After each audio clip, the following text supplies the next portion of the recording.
सोचिए, नक्शे पर खींची गई एक मामूली सी लकीर सुनने में कितना आम लगता है ना?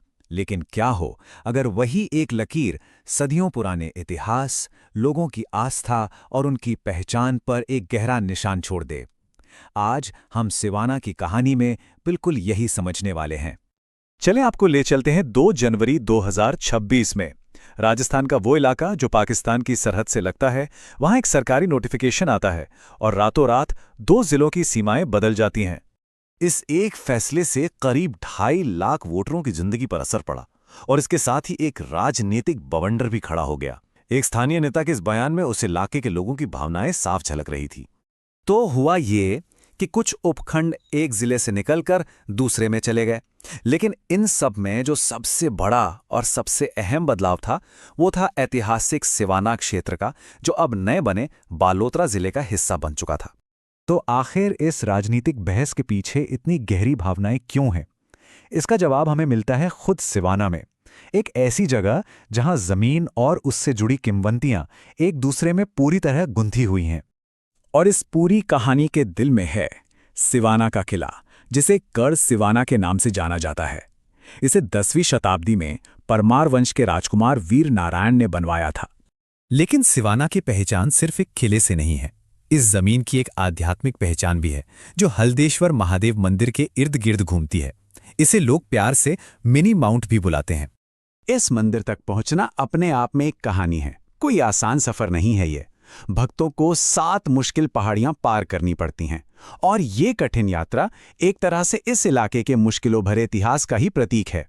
अब चलते हैं सिवाना के इतिहास के उस पन्ने पर जिसने इसकी पहचान हमेशा के लिए गढ़ दी। वो था 14वीं सदी का एक ऐसा टकराव जिसने आने वाली पीढ़ियों के लिए इस जगह की कहानी ही लिख दी। कई सालों तक, जी हां, लगभग 5-6 साल तक दिल्ली सल्तनत की फौजें किले को घेर कर बैठी रहीं, पर कुछ हासिल नहीं हुआ। आखिरकार सुल्तान अलाउद्दीन खिलजी ने तय किया कि वो खुद इस जंग की कमान संभालेगा, और यहीं से शुरू हुई वो ऐतिहासिक घेराबंदी जो महीनों तक चली। तो सवाल ये है कि जो किला सालों तक नहीं टूटा, वो आखिर कैसे हारा? इतिहास की किताबों में हमें 2 वजहें मिलती हैं। एक तरफ है खालिस सैन्य रणनीति और दूसरी तरफ है एक दिल दुखाने वाली कहानी, विश्वासघात की। जब हार निश्चित हो गई और पीने के पानी का इकलौता जरिया भी अपवित्र कर दिया गया, तब किले के अंदर एक ऐसा फैसला हुआ जिसे सुनकर आज भी रोंगटे खड़े हो जाते हैं। महिलाओं ने जौहर किया और पुरुष अपनी आखिरी सांस तक लड़ते हुए शहीद हो गए। जीत के बाद सल्तनत ने सिर्फ किले पर नहीं, बल्कि उसकी पहचान पर भी कब्जा करने की कोशिश की। सिवाना का नाम बदलकर खैराबाद रख दिया गया, जिसका मतलब है शुभ शहर। मानो वो इसके प्रतिरोध के पूरे इतिहास को ही मिटा देना चाहते हों। लेकिन क्या नाम बदलने से इतिहास बदल जाता है? बिल्कुल नहीं। असल में 1308 की वो घेराबंदी सिवाना का अंत नहीं, बल्कि संघर्ष और अपनी पहचान वापस पाने की एक लंबी विरासत की शुरुआत थी। इस विरासत का पहला अध्याय तो परमार शासक सीतलदेव ने ही लिखा था, जिन्होंने एक वीर लेकिन दुखद अंत तक किले की हिफाजत की। लेकिन सिवाना की आग बुझी नहीं थी। जल्द ही राठौड़ों समेत स्थानीय राजपूत वंशों ने बाहरी सेना को खदेड़कर किले पर फिर से कब्जा कर लिया और अपनी जमीन पर अपना हक दोबारा कायम किया। और ये कहानी यही नहीं रुकी। 2 सदियों बाद सिवाना ने एक बार फिर प्रतिरोध की राजधानी के तौर पर अपनी भूमिका निभाई।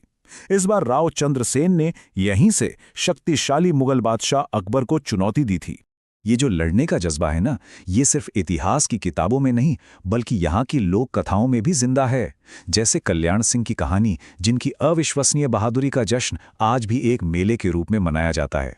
तो ये है सिवाना का इतिहास, प्रतिरोध, पहचान और स्वतंत्रता की एक कहानी।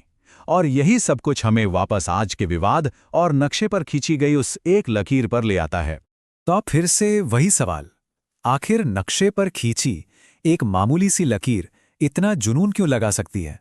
एक प्रशासनिक बदलाव पर इतनी तीखी प्रतिक्रिया क्यों हो रही है? क्योंकि सिवाना जैसी जगहों में सीमाएं सिर्फ प्रशासनिक लकीरें नहीं होती, ये सीधे तौर पर लोगों की पहचान, उनकी आस्था और स्वतंत्रता की उस विरासत से जुड़ी हैं जिसकी उन्होंने सदियों तक रक्षा की है। आखिर में बात यह है कि ये विवाद कागज पर खींची गई एक लकीर के बारे में है ही नहीं, ये उस जिंदा इतिहास के बारे में है जिसे सिवाना के लोग महसूस करते हैं कि एक बार फिर कोई और उनकी कहानी को उनसे पूछे बिना फिर से लिखने की कोशिश कर रहा है।